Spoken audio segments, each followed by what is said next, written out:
your host. I'm welcoming you to our episode 51 in the American Business Podcast. Today we have a great guest, and I like to invite our guest today from Penji, and we can get the conversation started. Hello, Jonathan. Welcome How to the are you? podcast. Thank you. Thank you for having me. I really appreciate the opportunity and excited to be on the show. Yeah, thank you very much for being with us in your busy schedule. How is your week going so far? Well, it's going pretty well, I'd say. On a personal level, I did a lot of not construction in the house, but I had to do a lot of like things to make the house look nice. And after like a year of everything, I finally got it done this week. And so this is the first week that I didn't work outside. With planting something or like killing weeds in probably like 6 months, so I'm really excited. That sounds good. Where does this podcast find you? It's not a podcast. Mhm. That's just my life. Okay, I Yeah, understand. All that's right, my sounds house. good. Is my house. So where does Okay, it find me? Every day in my house, pretty much. all right, that sounds good. Okay, well, uh, we have uh, we have a lot to cover. We can get the conversation started if that's okay. Of course, always. So yeah, truly appreciate it. Thank you for your time. So as a start, would you please introduce yourself and your organization to our audience and to our listeners? Sure. First and foremost, when I first started this entrepreneurial career, I would always say that I'm the co-founder of Penji first, and I am. However, I'm actually a father. I am a husband, and then I am the co-founder of Penji. So Penji is a creative subscription service where if you have any issues or trouble hiring reliable creative talent, you can come to a service like Penji, and we'll be able to fill any of your creative needs from web design to social graphics of any sorts, and all at a flat rate monthly fee. We have customers all over the world in 80 different countries. We have designers and creatives in over 15 different countries. And I've never had a real job. This is the only thing I've ever done in my entire life. So excited to be here on the podcast. So I feel like that's a pretty good introduction of myself, right? That's actually pretty good. Yes, I agree. That was good. Thank you. So, well, I'd like our audience to know more about you, if that's okay. So, Of course. um, how did you get started with your current career? Yeah, so I used to work for a couple of companies like from a retail perspective, and was like really just drowned out and hated my life for a large majority of it. I started a digital marketing agency.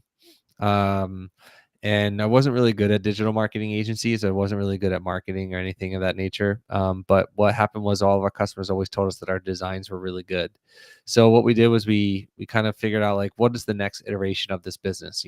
Digital marketing agencies can be very successful, but there's a cap, right? There's only so high that you can go when it comes to a digital marketing agency. It's really difficult to make money while you sleep, because a lot of times your digital marketing agency is dependent on like consulting and talking to clients and things like that.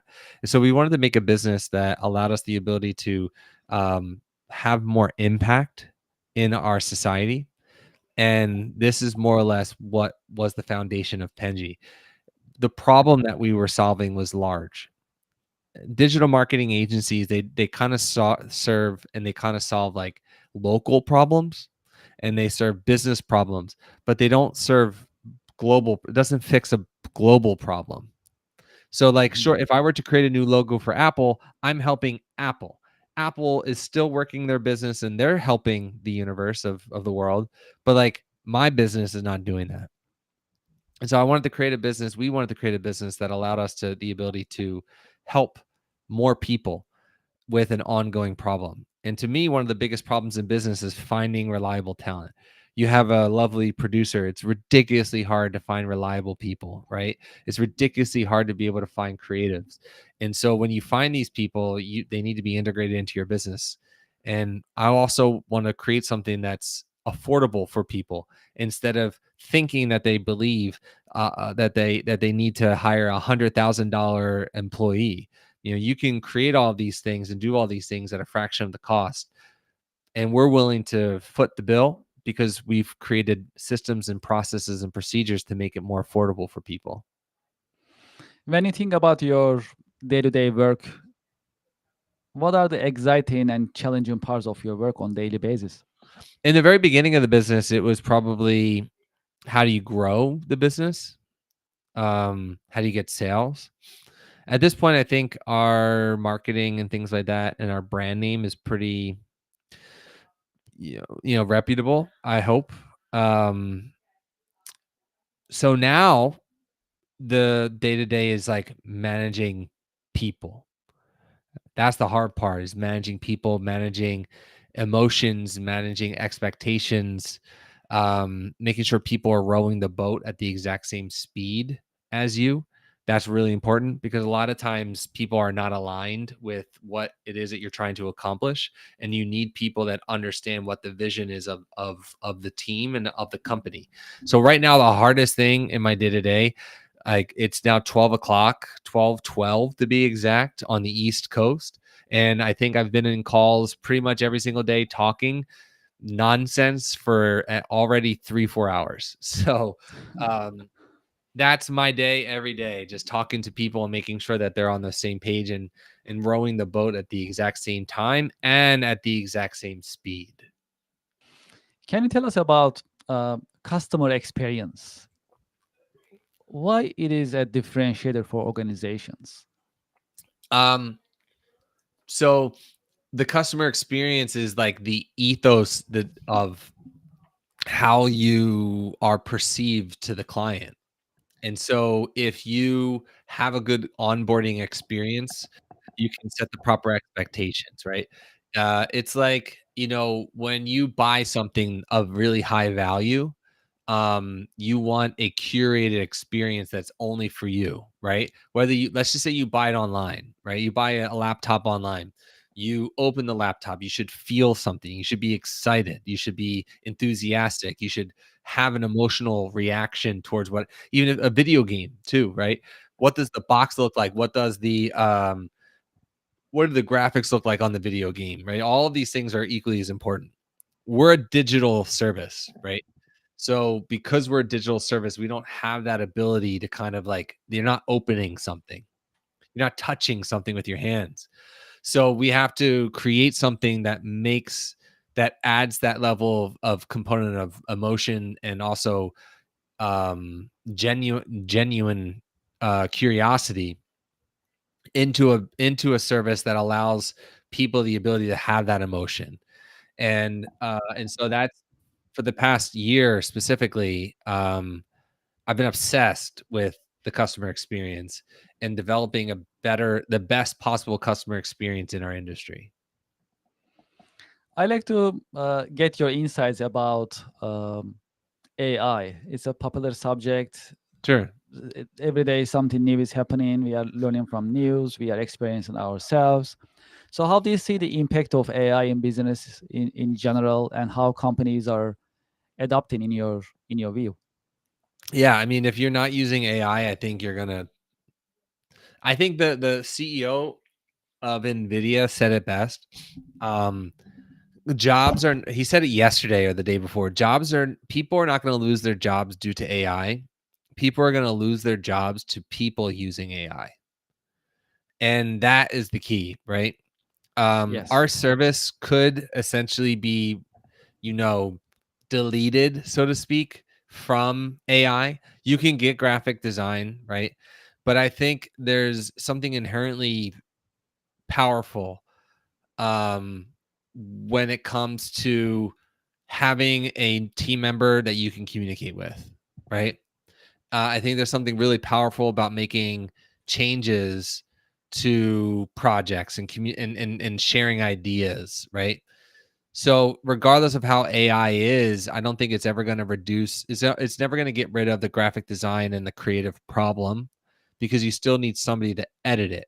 So our designers and our creatives, they actually use AI every single day to help the client move ideas along, and also with their own ideas as a whole, to create versions of a graphic that a client needs. So it's not really like the brain is still needed. The human brain is still needed regardless. So I think, Mhm. to requote the I think it was the Nvidia CEO, he you're going to lose your job to people that are using AI, but I don't think you'll lose your job because of AI. Yeah, that's a great point. And do you think will AI replace humans and jobs in the future in general? No, I don't think so. I mean, some, but Mhm. like the ones that are not needed, you Mhm. know? Like realistically, you don't need someone to you don't need somebody at the counter to enter in your food bill, right? Like if you're going to like McDonald's or something like that, like you really don't need someone to do that. You do need somebody to make the food. I mean, Mhm. you can have a robot do that, but like I don't think that's necessary. I think you should have somebody, cooking and stuff like that. But like a job like that, not really necessary. Somebody to sift through all of the mail. I mean, like things like that shouldn't be a human being anyways. So like, there's things that inherently are going to be lost because of AI, but I think for the most part, it's going to be used as a tool and a vehicle, not like a job loss. Mhm. Yeah, that's a really exciting conversation, uh, and AI is really changing our Do lives, you agree? especially in business life. Well, um, yeah, I mean, to your point, yeah, some jobs will be replaced. That's inevitable. That's Yeah, going to also create some jobs as well to support the entire system. That's how it looks in general. And yeah, I mean, uh, when we look at it, it's also an opportunity to design our entire lives, entire ecosystem with AI. Um, when you look at it from pessimistic point of view, there is going to be jobs that's going to be replaced. That's for sure too. So it's really like we are evolving. That's the time of evolution, and AI is really like in a way power in this evolution process. That's how it looks. When we look at um, even just ChatGPT gives you ideas. You can ask questions, but not everything is correct yet. At the yeah, same time, it's still learning, and that learning capabilities you can correct it, and it's correcting itself, and the next time it's correcting the right information based on your feedback. Hopefully, it's correct, of course. Then it keeps making itself better. So this learning process is what makes it really unique. That's how it looks like it. 100%. And also this is an opportunity to your point also. Yes, I mean we better learn how to work with AI. So Yeah, I think these are the times that we need to adopt as a professional. Same for the businesses. Actually, a couple of weeks ago, we had a guest, and he mentioned that now companies are having AI agents, AI employees listed in yep, their organizational charts. So yep, there are, sales departments, marketing departments, managers, directors, and so on. There are human employees and there are AI employees now getting into yep, the organizational charts. So times yep. are changing in that sense. So it requires adaptation.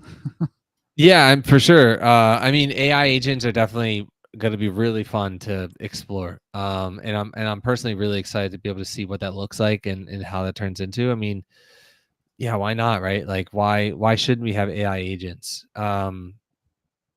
Mhm, But I still think that like the customer experience is really important, right? Like, mhm, if you can automate as much as possible, you should. But I think you should, in my opinion, you should mhm, have a specific part of the job and of the customer experience that is not AI and that is 100% human based.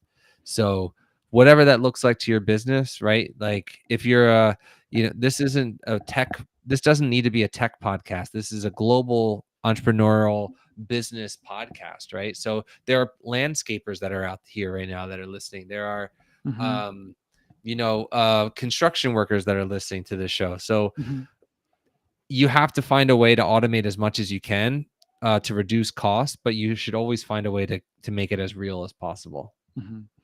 Yeah, I think where it is going is that we're gonna have the AI powered services and human powered services, and Yeah, it will be advertised, it will be promoted.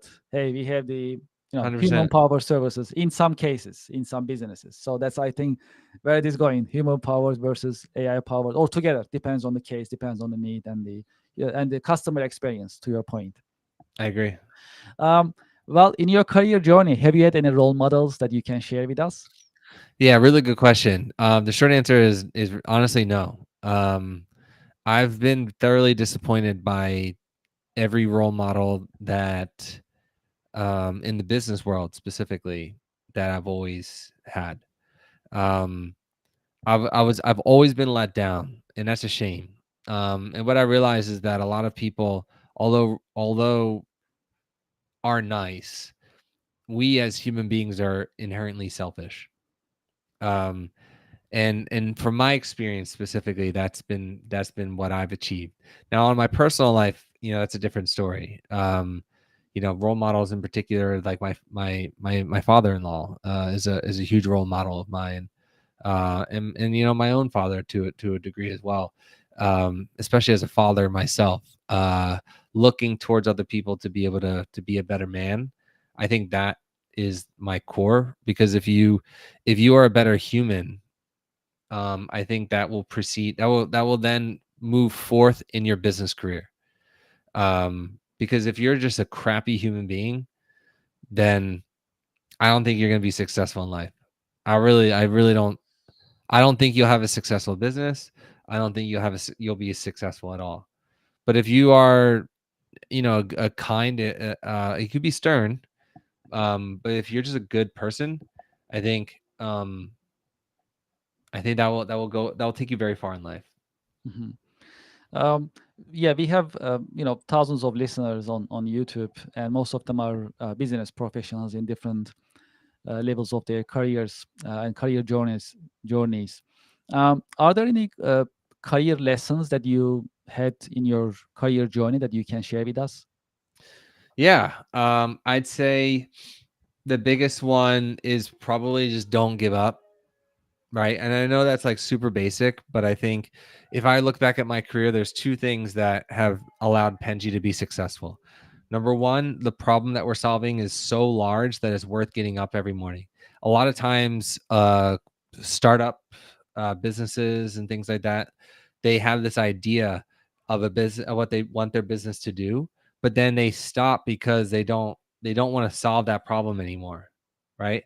Or the problem that they originally thought wasn't as large as you may think. If you can be inspired and motivated every single day that you wake up to be able to solve that one problem, I think you'll go very far in life. So that's like case in point number one. And then if you have that problem that you're willing to solve, then the second one is, don't quit, right? Like this journey of business, I think, Kevin, you could probably agree to this, is very dark and lonely and stressful. Yes. Um, and I think, if you just know that the problem that you're solving, you're not gonna is worth it, you're not gonna quit, right? Like if your goal for the American Business Podcast is to meet 10 million people, right? Then you're gonna wake up every single day because you're only at 51, right? Hmm. So, and you know that the goal is, if you meet 10 million people, then you'll be a very, I don't know, wealthy, you'll be a very rich man by doing that. So whatever the goal is, you have to make sure that it's attainable, right? But also at the same time, it has to be fun, and it has to be worth getting up every morning to solve it. So I'd say that's my that's my career advice. I appreciate it. Yeah, that sounds great. Um, what are your biggest passions outside of work? Do you have any interests? Yeah, I love physical fitness and working out. I used to live in the city, and I loved working. I loved living in the city. It was like one of my favorite things. And I used to tell everybody, like, "Oh my god, you have to live in a big city. You have to live in a big city." And then I grew up, and I hate the city. And I live in the suburbs right now, and I love it. And so I have a garden, and I think my biggest passions and interests outside of this is hanging out with my wife, um, work, getting my hands dirty, because I'm behind a computer every day. Do you know how boring that is? True, for most Like of us. Yeah, absolutely. it sucks. It sucks being behind a computer. I mean, it pays the bills, right? But like, would you rather be behind a computer for 45 hours a day in an office, or would you rather be like on a boat, like, I don't know, sipping a pina colada? Or, like, I'd rather be Yes. touching dirt, right? Feeling the wind. Um, so that's there needs to be a balance. Like, you work really hard, and then you enjoy life as well. How do you stay motivated and inspired? Because you just mentioned earlier in our conversation that it can be challenging, it can be stressful. Naturally, it's part of business, of course. At the same time, these are the realities, of course, we have to face. How do you stay motivated and inspired, especially daily basis? Yeah.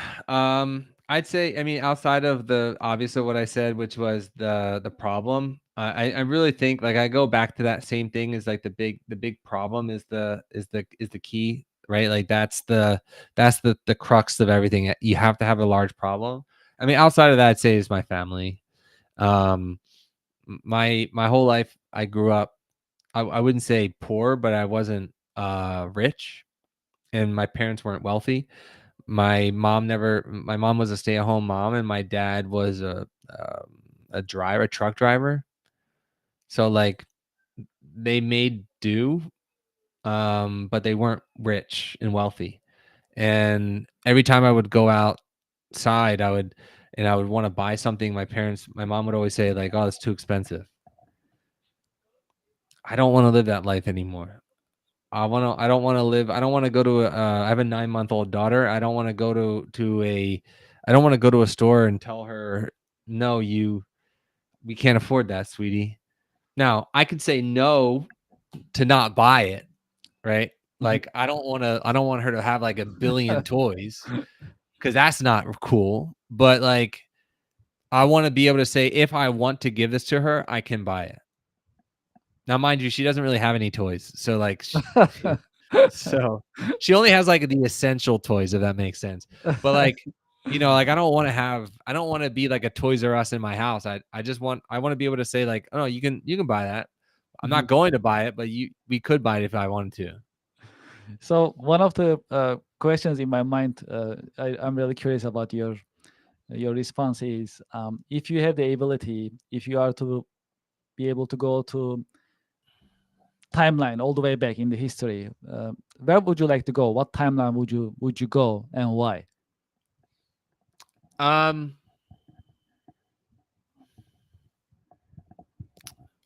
I have, I have a couple thoughts in that. First and foremost, I'd say I don't think I would go back at time anytime, right? Because I think all the mistakes I made were worth it, and it led me to this exact moment right here. So that's number one. But if I were to not give you a cheap answer and actually go back, I'd say, maybe I'd say probably 3 or 4 years ago, I should have trusted myself a little bit more about a decision that I made. And I should have stood up for what I believed in heavily at that moment, because I think it would have got us closer to the goal faster. And I don't think in a couple years ago, without going into too much detail, Mhm, I think I would have been more stern, and I would have trusted myself more in the mhm. decision making process that led me down I say probably like a year's worth of recovery, because I didn't make the right decision. Sorry, Understood. that's vague. It's kind of a cheap answer, but That's that's like okay. I the mean, answer to the real question is like 20 more minutes, you know? yes. Well, this is something that we got from our audience. They were asking me to ask to our guests, and then I start being curious as well, getting because I we start asking it like we started today actually. So we start asking it today, and we start getting really interesting answers. I mean, some personal, to your point, some just in general, like just curious about history or the times that in the past. So we are Yeah. getting interesting answers. So we are really enjoying these Yeah. I responses. mean, So truly man, appreciate. Yeah. to go with like back in history, man, like I would love to be able to be I would love to be able to be in like a boardroom meeting in like the early 1920s when like in the Great Depression Yes. areas of like, I would love to be able to I would love to be able to see how people did business back in the day, you know? Like if Yes. you really think about it back years and years and years ago, Mhm. centuries ago, we traded goods, services and goods for things. We So did. like Yes. that'd be awesome if we could do that, right? Yeah. Like we don't everything is money driven, unfortunately. And like we've become so just gross, a gross society, I'd say, when everything is dependent on money. But if we can go back to a time where things are based on trade, like that'd be Mhm. so much fun. I would love to live in a world like that. Yes, and imagine no computers, no laptop, Yeah, no internet, no AI. nothing, nothing. So And I would complete love different to get rid experience. of AI, to be honest with you. I think AI is great, but like, and I love it, but like, I would love to get rid of it just because it's another thing, you know? Mhm. It's another thing that we need. We don't need more things. We need less things. But it's a necessary part of life and it's a necessary part of development and everything else like that. And it is necessary to have, but yeah, I'd love to be able to live in a world where we're communicating more like we are right now, and we're doing business with people that we enjoy doing business with. Yes, and it'll get more and more precious the more AI and technology coming into our world, having these discussions even face to face Yeah, or yes, stories will never die, regardless of AI. It'll never die. It'll be preserved, but it'll never die. we have a lot of business professionals, and one of the important missions of our podcast is to share educational content. And Yeah, for those who just graduated or for those who are in the midst of choosing their career, would you like to share some career advice with them? Could, absolutely. yeah, if you can share that, that'd be great. S- Um, so I think today's generation, I think people are lazy as hell. Um, Lazy as heck. Sorry, people today. I'll repeat it so you can clip it without the curse. People Will today do. are extremely lazy. They're lazy as heck. And I think if you want to succeed, social media has told you that you deserve a $100,000 a year salary. That's been the arbitrary social media salary for most people. And I think that is, although great, if you're just starting out, it's very hard to obtain that. And if you believe that you are deserve that, then you need to be able to prove that you shouldn't just be given it. Send 100 messages to a potential job. To get, if you want a job, send 100 messages to potential employers and see what happens and the type of person that you become when you get rejected. I think we as a society, both young and old, need to feel rejection more. And we need to be able to experience that hurt. And I think if you're able to send 100 or 500 or 1,000 messages and get rejected 99% of the time, there's going to be that one that's not going to reject you. And that's going to be either a great job or an incredible relationship, regardless of what it is. And so my advice is that send 100 messages to prospective employers, send 500, send 1,000, and see the type of person that you become after that. Because I guarantee you will be a different person when people tell you to F off or tell you no.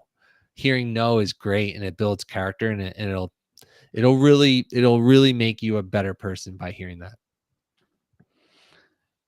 Jonathan, thank you very much. Well, before we end our episode, for those who like to continue this conversation with you, or for those who like to learn more about Penji, what is the best way for them to learn? and connect. Yeah, if you resonate strongly with what I'm saying and you want to contact me, I'll give you my personal email. It's Jonathan JOHNATHAN at penji.co. If you like anything that I said today, you can head over to Penji's website, penji.co, for any of your creative needs. Jonathan, thank you very much for this conversation. I enjoyed it a lot. And thanks for being with us in your busy schedule. Thanks, Kevin. It means a lot. Thank you very much. Have a great weekend. You too. To our audience and to our listeners, I hope you enjoyed this episode as well. In each episode, we have these informative environment, and we learn from different business professionals and executives. Today, we learn from Jonathan Gryzkowski from Penji, and it was actually very informative for us, and I hope you enjoyed it as well. Would you like to be a guest in our podcast, or you know someone who likes to be a guest? You can send us an email, americanbusinesspodcast@gmail.com. We also welcome emails for advertising and sponsorship opportunities. You can also send us an email. We are very responsive. Whenever you send us an email, we'll reply very quickly, and we start the conversation going. So feel free to get in touch with us. We also welcome any feedback from us. What do you think about our podcast? Do you have any subjects that you like us to cover? You can also send us an email, and we'll be in touch with you. If you also visit our website, americanpodcast.tv, you can also see our coming schedule of our podcast sessions, who is going to be our guest and the subject we will be covering. You can see it. Also, you can learn more about our business podcast as well, about our team, about our mission, and other activities that we put together. Well, we are celebrating 100,000 YouTube subscribers. Thank you very much for your support. If you haven't done so, please go to our YouTube channel. We also have the QR code right here. You can scan and you can go to our YouTube channel, and you can be a subscriber. You can share, like, and also invite your contacts as well. We truly appreciate your support. This is our first 100,000 YouTube subscribers. I know, and I believe that we're going to get many more with your support. Every week, we bring you education and informative business podcast. We bring you different executives and professionals, and we'll create this informative environment. That is our core differentiating point, and we truly appreciate your support. Let's see what else is happening. We also have sponsors. We have iTech Consulting. If you are in the market for SAP, Oracle, Microsoft Business Central implementation services, iTech is a great choice. It's a reliable company.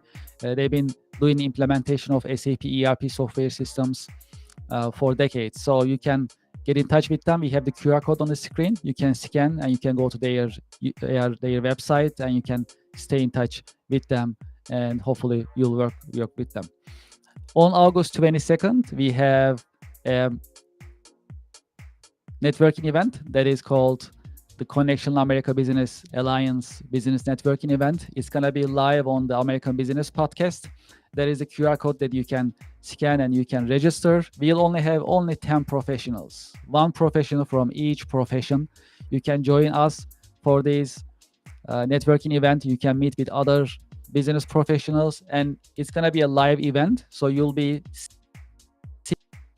seen, and you'll be also able to our audience as well. We have more than 100,000 YouTube subscribers, and that'll also give you the option to introduce your product, your service, and as well as your organization to the American Business Podcast audience. If you're in the market for VPN service, we are using IPVanish VPN. It's a solid system. You can scan this QR code, go to their website, learn more about the system. And if you need a VPN software system, you can consider subscribing as well. And we have a new YouTube channel, new podcast, Two Guys, All Things Tech. We just released our episode 1. You can scan this QR code to go to our YouTube channel. I'm a founder, co-host of this podcast with my good friend Anthony Lucidi. And this is an opinionated podcast, so we have different discussions going on. We started with the AI, whether or not regulate AI, and you can go to our YouTube channel and you can learn about what we are thinking, whether or not regulating the AI in general. I'd like to thank you for your time and thank you for your interest. I'm looking forward to having you in the coming The American Business Podcast episodes. Thank you very much. Have a great weekend.